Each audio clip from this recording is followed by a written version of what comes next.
Hi everyone. Chhattisgarh की जो counselling होने वाली है उसके लिए कॉलेज की एक जो साइट है जिसमें अभी एमडी के एंट्रेंस एग्ज़ाम के लिए जो एडवर्टाइजमेंट आई थी, फिर उसके बाद सेकेंड बार में उसके साथ में सीट डिस्ट्रीब्यूशन मतलब सीट मैट्रिक्स वाली नोटिस भी आई थी।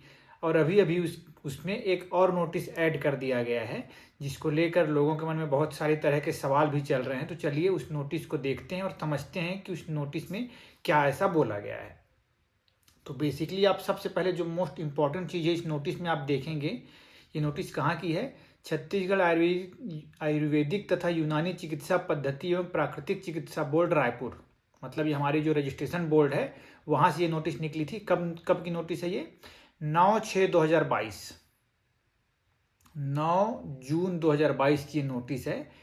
उसको वापस से अभी क्यों डाला गया है काउंसलिंग के जस्ट पहले, चलिए इसको देखकर समझते हैं। पहले नोटिस पढ़ता हूँ, फिर उसके बारे में कुछ जो भी डाउट्स हैं आप लोग के शायद क्लियर हो जाएंगे उससे।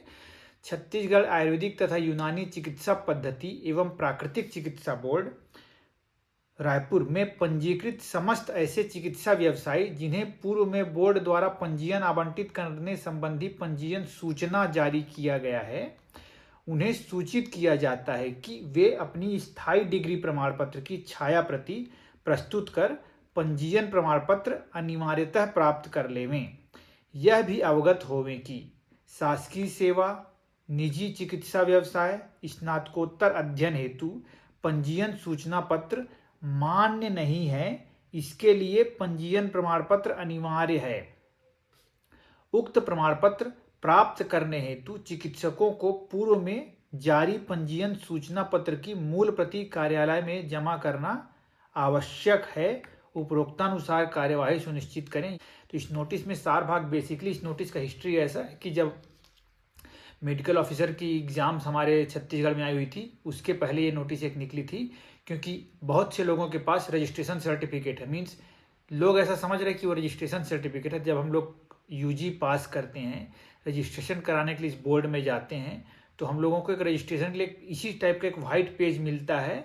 उसमें लिखा रहता है, उसमें एक एप्लीकेशन जैसा बना होता है, वाइट पेज है, वो हैंडमेड हाथों से लिखा रहता है। उसमें आपका रजिस्ट्रेशन नंबर जरूर रहता है, पर वो एक आवेदन पत्र है, बस ये वो एक पंजीयन सूचना की आपका ये रजिस्ट्रेशन नंबर है।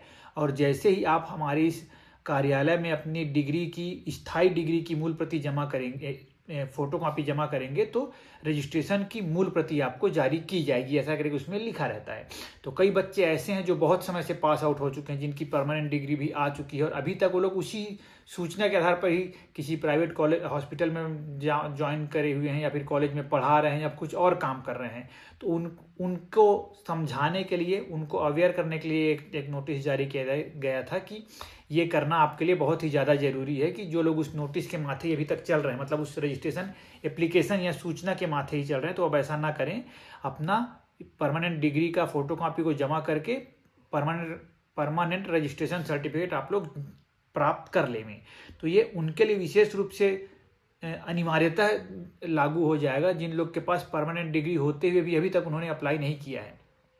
अब हो सकता है कई लोग बीए में सभी जस्ट खत्म हुआ हो दिसंबर में, मान लीजिए, है ना, तो उन लोग के पास अभी हो सकता है परमानेंट डिग्री ना भी आई हो। तो इस कंडीशन में, ओनली इस कंडीशन में आपको थोड़ा सा रिलैक्सेशन मिल सकता है। पर अगर डिग्री आ चुकी है आपकी, उसके बाद भी आपने ऐसा नहीं किया है, तो फिर, क्योंकि यहाँ पे क्लियरली लिख दिया है कि स्नातकोत्तर अध्ययन हेतु भी, इसीलिए इस नोटिस को यहाँ पे इंक्लूड कर दिया गया है आपको, ठीक ना। तो जिन लोग के पास नहीं है परमानेंट रजिस्ट्रेशन सर्टिफिकेट वाला, है ना, और आपके पास डिग्री है, तो वो लोग तो बिल्कुल खतरे में हैं। वो लोग बिल्कुल ध्यान रखें इस चीज़ को। और जिनके पास, जो लोग अभी अभी पास आउट हुए हैं, वो लोग भी एक बार जरूर इस बारे में कार्यालय में बात कर लेंगे तो बेहतर रहेगा थोड़ा सा, ठीक। और अगर हो सकता है कई लोग की डिग्री आ भी रही है नया नया, जहाँ तक मैं सुना हूँ, तो अगर ऐसा कुछ है तो अभी भी आपके पास इनफ टाइम है। भले ही आप फॉर्म के साथ अभी सबमिट किए होंगे आपका वो वाला पन्ना ही जो मैं बोल रहा हूँ, है ना, पर अभी आपके पास काउंसलिंग तक का समय है। तो उसके लिए आप जो जाकर उस बारे में संपर्क कर लीजिए, तो बेस्ट सॉल्यूशन आपके पास मिल जाएगा। इससे आपको क्या होगा, फ्यूचर में काउंसलिंग के समय पे आपको फालतू की परेशानी और झंझटों से मुक्ति मिल जाएगी। तो इस बात को ध्यान रखिएगा, ज़्यादा इसमें घबराने की आवश्यकता नहीं है। और यही एक है जिसके बारे में लोग बहुत सारे सवाल मुझसे पूछ रहे थे, तो ये मुझे समझ में आया, ये मैंने आपको बतला दिया है।